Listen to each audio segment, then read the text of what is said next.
बिस्मिल्लाहिर्रहमानिर्रहीम। अस्सलाम वालेकुम दोस्तों, क्या हाल चाल है। उम्मीद करता हूँ आप बिल्कुल खैरियत से होंगे। मैं भी बिल्कुल खैरियत से हूँ। तो दोस्तों, आज का ब्लॉग जो है हमारा टिंडा की फ़सल के बारे में है। टिंडा की फ़सल सबसे सस्ती और सबसे ज़्यादा नफ़ा देने वाली है और सबसे कम बीज इसमें लगता है, सबसे कम मेहनत है इसको लगाने में। मगर पैसों के हिसाब से ये सब जितनी फसलें आपकी लगती हैं उनसे ज़्यादा पैसा ही दे जाता है, रुपए दे जाता है आपको। तो बात शुरू करते हैं इसके लगाने के लिए। तो बात हम शुरू करेंगे 1 एकड़ के सिलसिले में। 1 एकड़ में एक तो फरवरी में आपने रूढ़ी अच्छी डालनी है। गोबर की जो खाद है वो जितनी डाली जाएगी उतना टिंडा आपका मज़बूत होगा।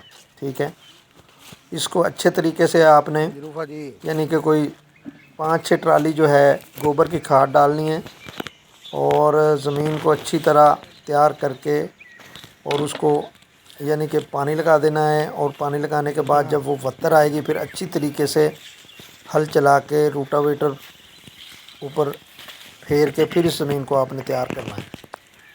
तो इसके लगाने के 2 तरीके हैं। आप बेड्स पे भी लगा सकते हैं, बेड्स बना के, यानी कि 6 फुट का बेड्स हो, 7 फुट का बेड्स हो, इजीली उसको ये कवर कर जाता है। लेकिन हमारे एरिया में ज़्यादातर ये छट्टा किया जाता है इसके सीड का। अगले साल तो आप अगर खेलों में लगाना चाहें तो उसमें भी लगा सकते हैं। मैंने एक दफ़ा लो टर्न में भी लगाया था तो माशाल्लाह बहुत अच्छा हुआ था वो। लेकिन उसके बाद हम इसको नहीं लगा सके टर्नल में, ओपन ही लगाया जाता है। तो इसमें 3 या 4 केजी सीड जो है यूज़ होता है छट्टे में। तो ज़मीन आपने अच्छी तैयार कर लेनी, नीचे गोबर डाल लिया, आप DAP डाल सकते हैं और 1 कार्बोफ्यूरान भी आपने नीचे डाल लेना है। और सीड जो है इसका हमारे एरिया में क्या करते हैं, उसकी ट्रीटमेंट करने के बाद यानी कि अमीडा या बाइफेंथ्रिन उसको लगा के उसको हम पानी में भिगो के कुछ दिन के लिए रूढ़ी में दबा देते हैं उसको, क्योंकि बीज जो है वो इसका फूल जाए। फूलने के बाद उसको हम छट्टा करते हैं 3 या 4 केजी छट्टा कर देना है ज़मीन में। और फिर उसमें यानी कि हल्की सी हल लगा के उसके ऊपर सुहागा मार देना है और उसमें खेलें बना देनी है जिस तरह गंदम में यानी कि बनाई जाती हैं। और बेड्स के ऊपर आपने इसको यानी कि 1.5 फुट के पौधे से पौधे का डिस्टेंस लगा के पानी लगा देना, वो भी बेहतरीन तरीका है। तो अब इसकी स्प्रे प्लान के बारे में आते हैं। स्प्रे में इसमें ये जो है यानी कि अमीडा और बाइफेंथ्रिन आप मिला सकते हैं अमीडा के साथ, या फिर आप एमामेक्टिन यानी कि सुंडी इसको लगती है और इसके यानी कि काफ़ी जो हैं पत्ते को, जैसे वाइट फ्लाई, पूंडरी, ये काफ़ी तरह की, इनके लिए आप असीटामेपड या अमीडा ये आप कर सकते हैं।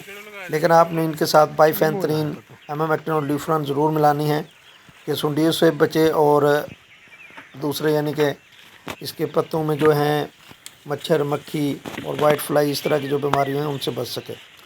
और दूसरा, इसमें 5 या 6 दिन बाद आपने यानी कि फल की स्प्रे भी करनी है। और पानी इसको बिल्कुल नहीं लगाना, पानी इसका दुश्मन है टिंडे का। यानी कि रूढ़ी एक तो यही इसकी फरवरी काश्त और एक है इसकी अगस्त काश्त। जितनी रूढ़ी पे हमारे एरिया में, सियालकोट एरिया में, उतना तो फरवरी में भी जो काश्त होता है उससे आप अभी जो इस साल हमारे एरिया में लगाया, लोगों ने 3-3, 4-4 लाख रुपए इससे कमाए हैं। 5 और लाख 4-4, 5-5 बोरियां जो हैं प्याज वाली वो इससे डेली बेसिस पे निकल रही हैं। और जो करीब की मंडी में लेके जाते हैं उनको सुबह तोड़ते हैं और जो दूर लेके जाते हैं वो शाम को तोड़ते हैं। तो दोस्तों, इस तरह से हमारे एरिया में इस साल 3, 4, 5 लाख तक भी लोगों ने कमाया। तो आप भी टिंडा लगाएं और ज़्यादा से ज़्यादा पैसे कमाएं। ज़्यादा मुश्किल नहीं है। इसका सीड जो है इजीली 1000 रुपये पे पर केजी या इससे भी कम पे मिल जाता है, 3 या 4 केजी यानी कि, और एक गोडी होती है इजीली। तो अपना ढेर सारा ख्याल रखें फसल है ना। और मुझे दीजिए इजाज़त। और टिंडे के बारे में अगर और कुछ मालूमात चाहिए तो आप कमेंट्स कर सकते हैं। अगर वीडियो अच्छी लगी हो तो लाइक कीजिएगा, शेयर कीजिएगा और मुझे दुआओं में याद रखिएगा। अल्लाह हाफ़िज़। अस्सलाम वालेकुम।